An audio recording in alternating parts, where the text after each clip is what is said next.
Hello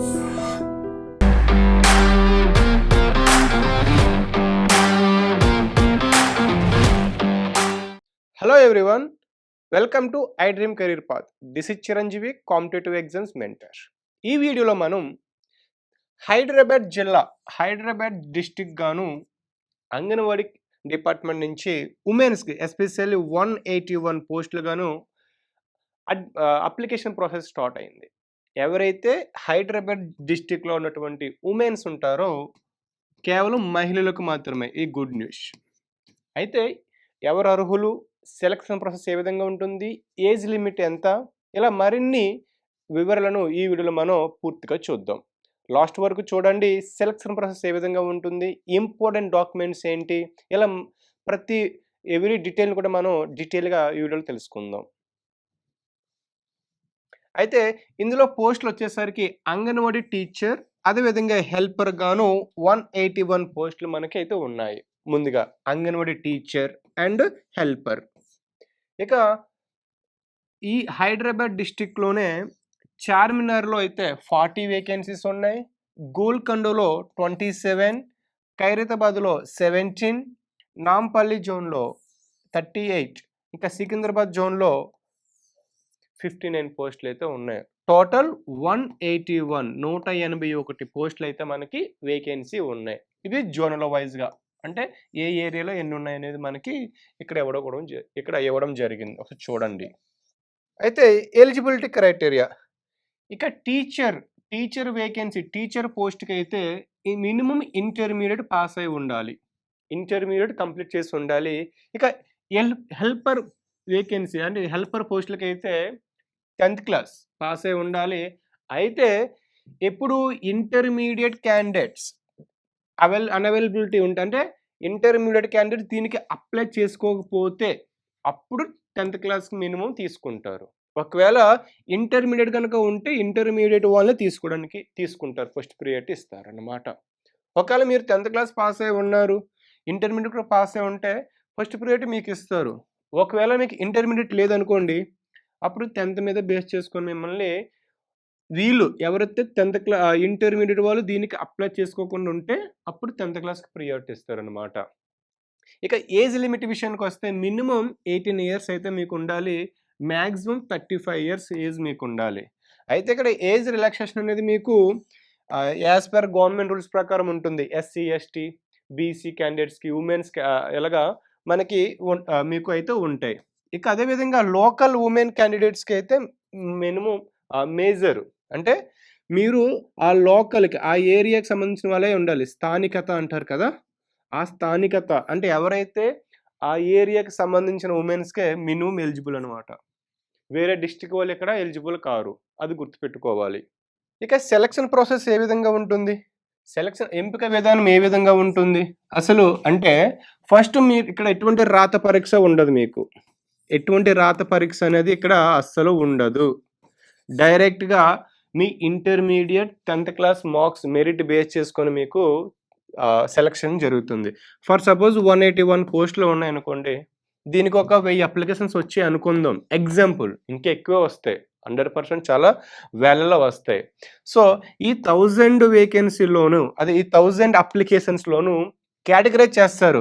SC ఎన్ని వచ్చాయి, ST ఎన్ని వచ్చాయి, ఓబీసీ ఎన్ని వచ్చాయి, ఇలాగ కేటగిరీ వైజ్గా జనరల్ ఎన్ని వచ్చాయి, ఈడబ్ల్యూఎస్ ఎన్ని వచ్చాయి, ఇలాగ కేటగిరీ వైజ్గా చేసుకొని ఎన్ని పోస్టులు ఉన్నాయి దాన్ని బేస్ చేసుకొని, ఫర్ సపోజ్ ఒక పోస్ట్కి యావరేజ్గా ఒక 10 వచ్చాయి అనుకుంటే దీన్ని బేస్ చేసుకొని మెరిట్ తీస్తారు. ఈ టాప్ మెరిట్ తీసుకొని మీకు సెలెక్షన్ చేస్తారు. అయితే మినిమం వెయిటేజ్ 70% ఉండాలి మీకు. మినిమం 70% ఉంటే మీకు ఛాన్సెస్ ఎక్కువ ఉంటాయి. ఇక ఇంటర్వ్యూలోని 10 మార్క్స్ అయితే మీకు ఉంటుంది. దాంతోపాటు ఇది మీకు 70% వెయిటేజ్ ఉంటుంది. అదేవిధంగా ఓవరాల్ మార్క్స్లో ఇంటర్వ్యూ 10 మార్క్స్ మీకు ఉంటుంది. ఇక ఎక్స్ట్రా వెయిటేజ్ వీడియో అయితే 5% వెయిటేజ్ పెరుగుతుంది. ఇందులోని ఓవరాల్ మెరిట్ లిస్ట్లో మీకు ఇంటర్మీడియట్ 70%, అదే ఇంటర్వ్యూ 10 మార్క్స్ యాడ్ అవుతాయి. ఇక ఒకవేళ వీడియో అయితే వాళ్ళకు 5% వెయిటేజ్ ఎక్కువ ఉంటుంది. అదేవిధంగా ఆర్ఫన్ అయితే 10% ఉంటుంది. ఇక పీడబ్ల్యూడీ పర్సన్స్ విత్ డిజబిలిటీస్ అయితే 5% వెయిటేజ్ మీకు యాడ్ అవుతుంది.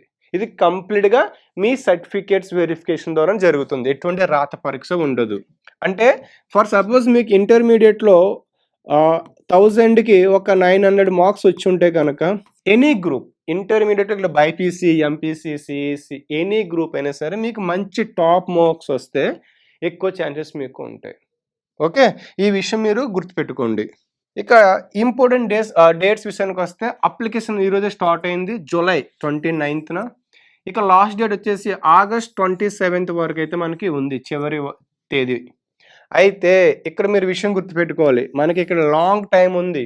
మీరు యాజ్ మచ్ పాసిబుల్ ఎర్లీగానే అప్లై చేసుకోండి. ఎందుకంటే కొన్నిసార్లు విండో అనేది మనకి ఏదైతే వెబ్‌సైట్ ఉంటదో ఆ వెబ్‌సైట్ పనిచేయకపోవచ్చు బిజీ వల్ల. ఇక అదేవిధంగా సర్టిఫికేషన్ మీకు వెరిఫికేషను ఆగస్ట్ 23 నుంచి సెప్టెంబర్ 1 లోపు మీ ఈ టైంలో మీకైతే ఉంటుంది. ఇక్కడ ఉన్నది మనకు 181 పోస్టులే. కానీ కాంపిటీషన్ చాలా హెవీ ఉంటుంది. ఈ విషయం గుర్తుపెట్టుకోండి. ఎందుకంటే ఇవి కంప్లీట్‌గా గవర్నమెంట్ జాబ్స్ కాబట్టి. ఇవి ఎటువంటి కాంట్రాక్ట్ ప్రాతిపదికన అయితే కాదు కాబట్టి మీకు దీనికి ఎక్కువ కాంపిటీషన్ ఉంటుంది. సో దీన్ని బేస్ చేసుకొని మీరు అప్లై చేయండి. మీకు మార్క్స్ తర్వాత విషయం. అదృష్టం ఉంటే మీకైనా రావచ్చు. మార్క్స్‌తో ఇక్కడ ఫర్ సపోజ్ ఎస్సీ కేటగిరీలో ఎవరు అప్లై చేసుకోలేదనుకుంటే అప్పుడే మీరే ఉంటే మీ అదృష్టం ఉంటే మీకే వస్తది. సో ఇక్కడ మీకు టాప్ మార్క్స్ రాకపోయినా కొన్నిసార్లు మీ లక్ అనేది మీకు చాలా ఫేవర్ చేస్తుంది. సో ఇక ఈ 1 మంత్‌లోని ఈ 1 మంత్ టైంలోని మీరు యాజ్ మచ్ పాసిబుల్ అప్లై చేసుకోండి. ఇక దీనికి కావాల్సిన డాక్యుమెంట్స్ కూడా మనం ఫర్దర్‌గా చూద్దాం. ఇక మీకు కావాల్సిన ఇంపార్టెంట్ డాక్యుమెంట్స్ ఏంటంటే ఇంటర్మీడియేట్ అదేవిధంగా మీ 10th క్లాస్ సర్టిఫికేట్ మెమో ఉండాలి. ఇక మీ డేట్ ఆఫ్ బర్త్ ప్రూఫ్‌గా మీ ఎస్ఎస్‌సి సర్టిఫికేట్ సరిపోతుంది. లేదా మీకేమైనా ఒక డీఓబీ సర్టిఫికేట్ ఉంటే అదైనా సరిపోతుంది. ఇక నెక్స్ట్ రెసిడెన్సీ ప్రూఫ్. అంటే మీరు ఆ అంగన్వాడీ సెంటర్ ఉన్న ఏరియాలో లోకాలిటీ మీకు ఉందని చెప్పి ఒక రెసిడెన్సీ ప్రూఫ్ మీకు కంపల్సరీ ఉండాలి. మీరు ఫర్ సపోజ్ చార్మినార్‌లో మీరుంటే గనక ఆ ఏరియాలో మీరు పుట్టినట్టుగా అక్కడే మీరు రెసిడెన్సీ ఉంటున్నట్టుగా ఒక ప్రూఫ్ అయితే ఉండాలి. అప్పుడే మిమ్మల్ని లోకాలిటీగా మిమ్మల్ని కన్సిడర్ చేసి మీకు పోస్ట్ వేకెన్సీ ఉంటే మీకు ఇవ్వడం జరుగుతుంది. ఇక నెక్స్ట్ క్యాస్ట్ సర్టిఫికేట్ ఉండాలి. ఇఫ్ అప్లికేబుల్ రిజర్వేషన్‌కి ఏమైనా అప్లికేబుల్ అవ్వాలంటే మీకు క్యాస్ట్ సర్టిఫికేట్స్ ఉండాలి. అదేవిధంగా ఆధార్ కార్డ్ కూడా మీతో పాటు ఉండాలి. రీసెంట్ పాస్‌పోర్ట్ సైజ్ ఫోటోస్ మీ దగ్గర ఉండాలి. ఇక ఏమైనా మీకు అదర్ స్పెషల్ ఏమైనా ఐసీడీఎస్ నుంచి ఏమైనా ప్రాజెక్ట్స్ మీకు ఏమైనా చేసుంటే దానికి సంబంధించిన సర్టిఫికేట్స్ మీ దగ్గర అయితే ఉండాలి. సో ఇవన్నీ సర్టిఫికేట్స్ చాలామంది ఇక్కడ క్లారిటీ ఉండదు రెసిడెన్సీ ప్రూఫ్ అని. దీనికి రెసిడెన్సీ ప్రూఫ్ మీకు నోటిఫికేషన్‌లోకి వెళ్ళండి. అందులో మీకు ఎలా ఏంటనేది మీకు పూర్తి వివరాలు అందులో ఉంటాయి. ఇక దీనికి ఏ విధంగా అప్లై చేసుకోవాలంటే ఫస్ట్ మీరు ఆన్‌లైన్‌లో ఏదైతే మీకు వెబ్‌సైట్ ఉంటుందో అందులో అప్లై చేసుకోవాలి. ఇది ఆఫ్‌లైన్‌లో అయితే కాదు. గుర్తుపెట్టుకోండి. ఇది ఆఫ్‌లైన్ అయితే కాదు. కంప్లీట్‌గా ఆన్‌లైన్‌లో మాత్రమే మనం అప్లై చేసుకోవాలి. దీనికి సంబంధించిన మనకి వెబ్‌సైట్ మీరు వెళ్తే అందులో మీకు అందుబాటులో ఉంటుంది. ఇక మీకు ఎలిజిబిలిటీ ఉందో లేదో చెక్ చేసుకోండి ఫస్ట్. ఎందుకంటే ప్రతి వేకెన్సీ పెట్టుకొని బేస్ చేసుకొని మీకు ఎలిజిబిలిటీ ఉందో లేదో చెక్ చేసుకున్నాక అప్లై చేయండి ఫర్దర్‌గా. తర్వాత మీ పర్సనల్ డీటెయిల్స్ ఉంటే మీకు మీ పర్సనల్ ఎడ్యుకేషనల్ డీటెయిల్స్ అవ్వచ్చు, మీ వ్యక్తిగత వివరాలు, మీ ఫ్యామిలీ, మీ పేరెంట్స్ వివరాలు, మీ ఎడ్యుకేషనల్ డీటెయిల్స్ అన్నీ కూడా మీరు ఫిల్ చేసి సబ్మిట్ చేసి ఆ అప్లికేషన్ ప్రింట్‌ఔట్ తీసుకొని ఉంచుకోండి. ఆ తర్వాత మీకు ఆగస్ట్ 23 నుంచి సెప్టెంబర్ 1 వరకు మీకు మిమ్మల్ని పిలిచినప్పుడు నేను ఇంతకుముందు చెప్పిన డాక్యుమెంట్స్‌తో పాటు ఈ అప్లికేషన్ ఫామ్‌ని మీరు తీసుకెళ్ళవలసి ఉంటుంది. ఇంకా మీకేమైనా డౌట్స్ ఉంటే మీ కన్సర్న్డ్ ఐసీడీఎస్ ప్రాజెక్ట్ ఆఫీసర్‌ని ఒకసారి విజిట్ చేసి మీకు ఫర్దర్‌గా ఏమైనా డౌట్స్ ఉంటే క్లారిఫై చేసుకోవచ్చు. అయితే ఇక్కడ మీరు కొన్ని విషయాలు మీరు గుర్తుపెట్టుకోవాలి. అందులో ముఖ్యంగా ఆన్‌లైన్‌లో మాత్రం అప్లై చేసుకోవాలి. ఆఫ్‌లైన్‌లో మీకు అప్లికేషన్ ప్రాసెస్ అనేది లేదు. ఇది కంప్లీట్‌గా ఆన్‌లైన్‌లో మీరు అప్లై చేసుకోవాలి. ఓకే. ఇంకోటి మీరు మీ లొకేషన్ కాకుండా వేరే లొకేషన్ అప్లై చేసుకోకూడదు.